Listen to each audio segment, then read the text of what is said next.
Seja bem-vindo, seja bem-vinda ao canal Defina. Meu nome é João Ricardo Oliveira e agora com vocês a questão 3 do segundo exame de qualificação da UERJ 2020.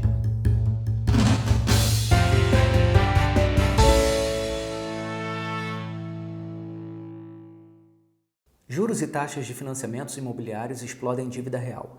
Os financiamentos imobiliários surpreendem os clientes. Ao longo do tempo, os juros e as taxas de correção monetária de seus empréstimos fazem com que os valores de suas dívidas reais sejam bem mais altos do que o esperado. Esse aumento é expresso pela metáfora contida no verbo explodir. Considere que após o pagamento de 24 parcelas mensais de R$1.000, mais os juros e taxas estabelecidos pelo banco, um cliente esperava que sua dívida real fosse reduzida em 24.000. Porém, a redução foi de R$16.000. Em relação a 24.000, o valor de 16.000 representa um percentual que está mais próximo de. O problema está querendo saber qual é a relação percentual desses R$16.000, que foi a redução real da dívida desse cliente, em relação aos R$24.000, que era a redução que esse cliente imaginava, esperava que fosse acontecer, né? Você pode usar a tradicional regra de 3? Pode, mas existem outras maneiras da gente trabalhar com porcentagem, inclusive aqui nesse canal existe um vídeo falando justamente sobre isso, sobre porcentagem, te ensinando uma maneira mais prática, mais eficiente de trabalhar com porcentagem, né?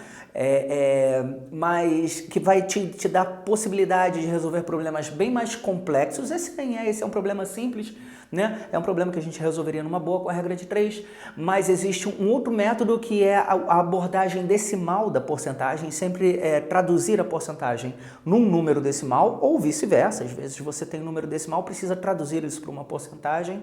Então, o teor desse vídeo que está aqui no canal, vou deixar a marcação dele aqui para você, te ensinando como trabalhar com porcentagem dessa forma. Não é tão necessário assim nessa questão, essa questão é uma questão simples, mas mesmo assim eu vou usar esse método para te apresentar, tudo bem? Bom, ele quer que você relacione, que você compare R$16.000 com R$24.000.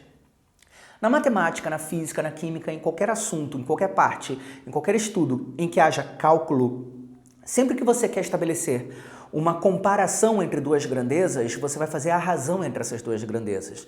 A definição conceitual de razão é comparação, né? Se a gente for definir razão em termos matemáticos, um sinônimo para razão em termos matemáticos, a gente pode falar fração, pode falar divisão, né? Mas se a gente quiser sair desse campo da matemática e ir para um aspecto mais semântico, mais significado, né?